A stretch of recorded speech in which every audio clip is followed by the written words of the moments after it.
तो स्टूडेंट्स, आज हम करने वाले हैं आपके सीटीआर लुधियाना के जो भी एग्जाम होने हैं। डेट शीट आप सभी को पता है कि 15 जून से आप सभी के एग्जाम स्टार्ट हो रहे हैं, तो उसी के रिगार्डिंग आज आपके लिए वीडियो है। तो ये वीडियो मिस मत करना अगर आपके भी एग्जाम है इस बार। तो जैसा कि आपको पता है, सीटीआर लुधियाना के अंदर आपके 6 मंथ फायरमैन और एफआईटीएस के 1 ईयर के कोर्स के एग्जाम अभी स्टार्ट हो रहे हैं।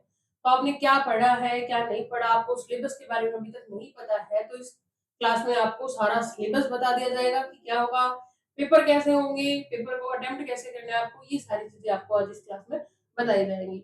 तो फायर सेफ्टी के सिलेबस के अंदर जो आपके यहाँ चैप्टर्स लिखा हुआ है, मेनली 24 टॉपिक्स हैं आपकी।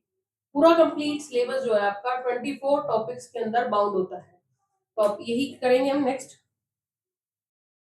फायरमैन 6 मंथ और 1 ईयर के कोर्स के अंदर जो टोटल मिलाकर आपके 24 टॉपिक बनेंगे, उन 24 टॉपिक्स की आपकी टोटल क्लास रहेगी। इसके अंदर अभी 15 जून से आपके पेपर स्टार्ट है जो, और इन फ्यूचर अभी 1.5 से 2 महीने बाद एशियन वालों के पेपर है, तो आपके लिए भी ये वीडियो जरूर काम की रहेगी। आपके जो टॉपिक्स रहेंगे वो सारे आपको अब करवा दिए जाएंगे। आपका एग्जाम पैटर्न क्या रहता है, जो पिछली बार तक के रहे हैं, वो आपका ऑब्जेक्टिव और सब्जेक्टिव दोनों मिक्स रहे हैं। सब्जेक्टिव और ऑब्जेक्टिव मिक्स का मतलब क्या है, आपके कुछ एमसीक्यूज आएंगे, कुछ फिलिंग द ब्लैंक्स आएंगे, कुछ ट्रू फॉल्स आएंगे, कुछ आपके 2-2, 3-3 नंबर के अकॉर्डिंग आंसर्स आएंगे, और कुछ आपके 5 नंबर के अकॉर्डिंग आंसर आएंगे। जैसे 100 नंबर का कंप्लीट पेपर होता है, उसमें 20 से 30 नंबर आपके थ्योरी प्रैक्टिकल के होते हैं और बाकी थ्योरी का होता है, वैसे ही आपका पेपर रहेगा। इसमें से लगभग 40 नंबर यानी 50% पेपर जो है ऑब्जेक्टिव होता है आपका, क्योंकि 10 नंबर के ट्रू फॉल्स, 10 नंबर के फिलिंग द ब्लैंक्स, 10 नंबर के एमसीक्यूज, और ये सारी जो चीजें रहती है लगभग 30 नंबर्स की ये रहेगी आपकी। तो अब आपकी जो टॉपिक्स की बात करते हैं, तो फायर कोर्स के अंदर जो सिलेबस है आपका वो क्या रहेगा। आप चाहे 6 महीने का कर रहे हो चाहे 1 साल का कर रहे हो, उसमें सिलेबस के जो टॉपिक है आप सभी के सेम ही रहते हैं। सबसे पहले है फायर साइंस। फायर होती क्या है, अग्नि क्या है, किससे चलती है। अगर हम बात करें, अगर हम आग लग रही है कहीं या कहीं लगा रहे हैं, तो सबसे पहले क्या चाहिए, फ्यूल चाहिए, मतलब आप जगा क्या रहे हैं, कपड़ा है, तेल है, कुछ तो होगा।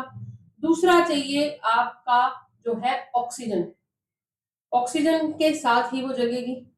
ठीक है, यानी कि फायर के लिए क्या चीज चाहिए, फ्यूल भी चाहिए आपको, ऑक्सीजन भी चाहिएगी, और उसके लिए कोई माध्यम जो होगा वो भी चाहिएगा।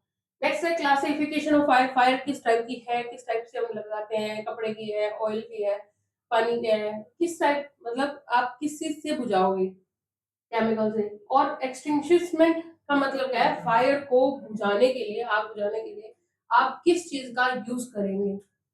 नेक्स्ट है फायर एक्सटिंग्विशर्स, अलग अलग फायर फाइटिंग इक्विपमेंट क्या क्या है। जैसे हम, आप कहते हैं सिलेंडर्स है, छोटा भी आता है, बड़ा भी आता है, वैन भी आती है, बहुत सारी चीजें आती हैं। हाइड्रेंट सिस्टम फायर का, फायर पंप्स अलग अलग टाइप के होते हैं, वो सारी चीजें आएंगी इसमें। लैडर्स होते हैं अलग अलग टाइप की। एस्केपिंग एप्लीकेशंस है, मतलब बचाव के लिए जो टूल्स होते हैं। रेस्क्यू ऑपरेशंस के लिए क्या होते हैं, रोप्स एंड नोट्स। जब आप बात करते हैं रॉक्स एंड नॉट्स की, क्या इसमें यूज किया है, जैसे आप कहीं से बांध रहे हैं, जैसे लटका रहे हैं, बचाव कर रहे हैं, तो उनको खुद को बांधना, किसी पर्सन को बांधना, इन चीजों के लिए होते हैं। फर्स्ट एड आपका कोई भी कोर्स कीजिए, चाहे आप हेल्थ सैनिटरी करें चाहे फायर का करें, आप कोई भी कोर्स करें, फर्स्ट एड जो है इन दोनों में ही कंपल्सरी आता है।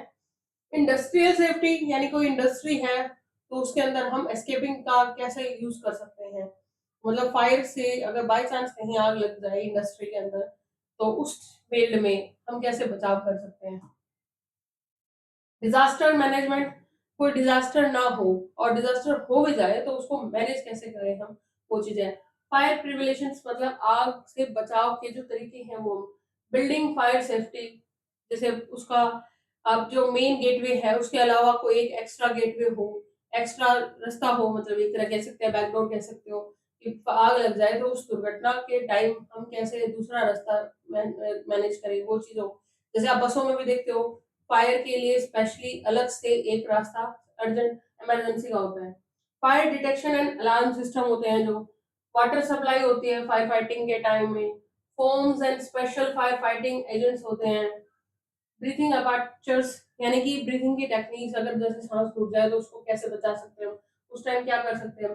फायर सर्विस ऑर्गेनाइजेशन, यानी कि जो अलग-अलग सर्विस है, जो बचाव कार्य करती हैं, उनको हम कैसे वो करेंगे। कम्युनिकेशन सिस्टम, कहीं आग लग जाए, तो ये कहे हाँ, जा करना, फिर वो दूसरा सोचे, तीसरा सोचे, तो हाथों-हाथ अर्जेंट में काम से भई हमने ऑर्डर दिया उसी टाइम फटाफट जो है वैन निकल जाए एक तरह से, मतलब कम्युनिकेशन अच्छी हो उस डिपार्टमेंट में। Fire drill and emergency planning हो, हैज़र्ड्स मटेरियल, मतलब जो नुकसानदायक मटेरियल है उनकी पहचान आपको होनी चाहिए ताकि आप वो दूर कर सकें। Electrical fire safety, short circuit से आग देखते हो बहुत बार लगती है, आजकल तो एसी में शॉर्ट सर्किट हो गया, ये काफ़ी सुनने को मिलता है। Practical electrical fire safety, practical fire fighting का मतलब आपकी प्रैक्टिकल ट्रेनिंग लगी है जो, मतलब आपको लाइव जो है एग्जांपल्स दिए गए हैं या आपको लाइव सिखाया गया है, वो सारी इसके अंदर। तो आपका कंप्लीट सिलेबस जो है सिर्फ इन 25 टॉपिक्स के अंदर आता है, यानी टॉपिक तो आपके सिर्फ 24 है। तो ये फायर फाइटिंग के अंदर आपके टोटल जो है वो सिर्फ 24 टॉपिक्स हैं। इन 24 टॉपिक्स की ही आपको तैयारी करनी है। इनकी भी आपको शॉर्ट वीडियो जो है मिल जाएगी। तो अब डेली आपको 1-2 क्लासेस की शॉर्ट्स वीडियो आपको 10 मिनट 5 मिनट की मिलेगी। 2 टॉपिक कम से कम हमारी कोशिश रहेगी 2 या 3 टॉपिक एक क्लास में आपको दे दी जाए, जिससे आपकी तैयारी आराम से हो जाए। अगर आपने अभी तक कुछ भी नहीं पढ़ा है, तो सिर्फ ये वीडियो देख लेंगे तो भी आपका सिलेबस सारा कवर हो जाएगा। थैंक यू स्टूडेंट्स, वीडियो अच्छी लगे तो शेयर जरूर करना।